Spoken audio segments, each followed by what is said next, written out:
jechi dhufe duumessa keessa kan akkas jedhu.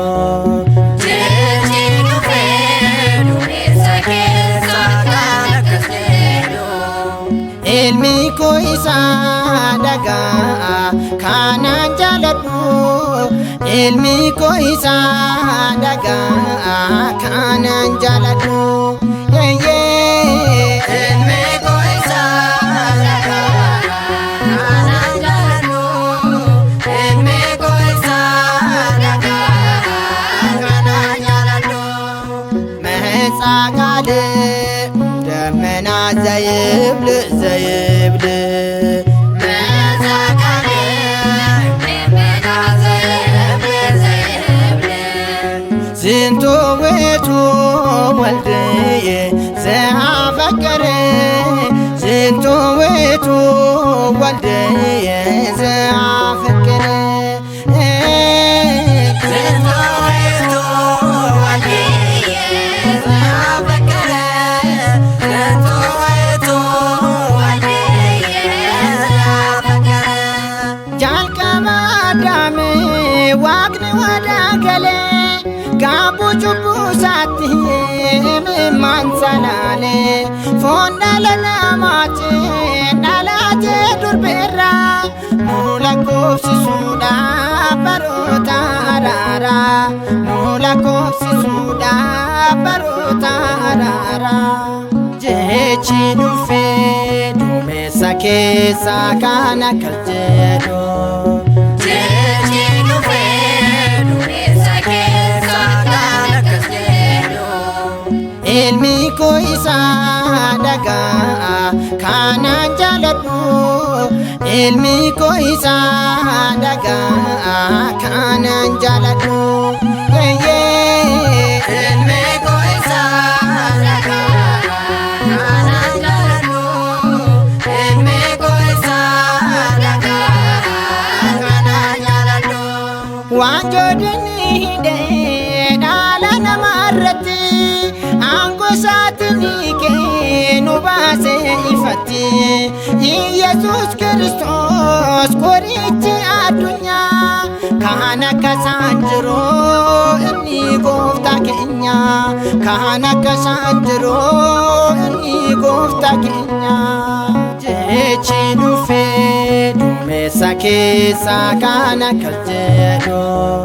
Jechi dhufe duumessa keessa kan akkas jedhu. Ilmi koo isa dhagaa kanan jaaladhu.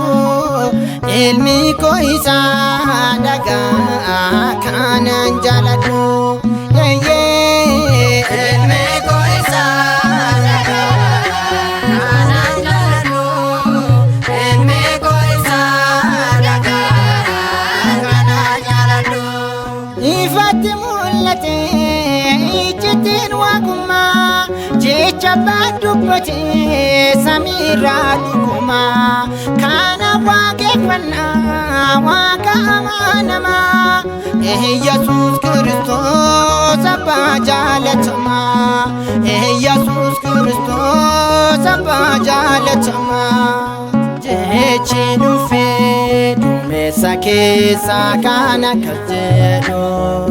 Jechi dhufe duumessa keessa kan akkas jedhu.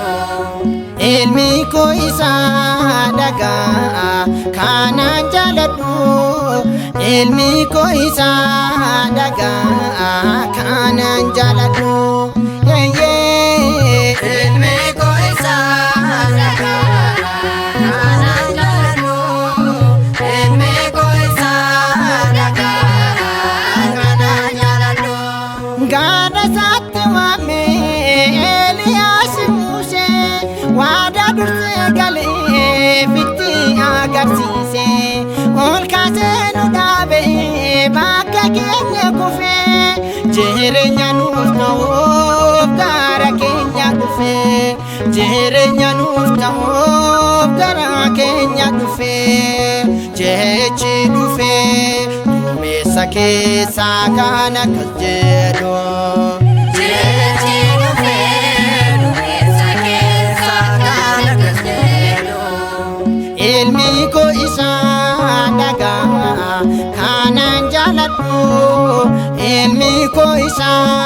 ደጋ ካናን ጃለዱ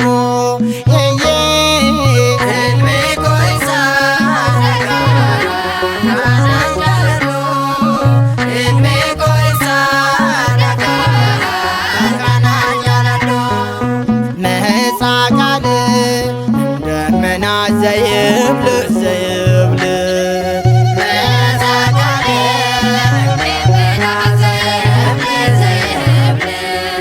ዝንቶ ውእቱ ወልድየ ዘአፈቅር ዝንቶ ውእቱ ወልድየ ዘአፈቅር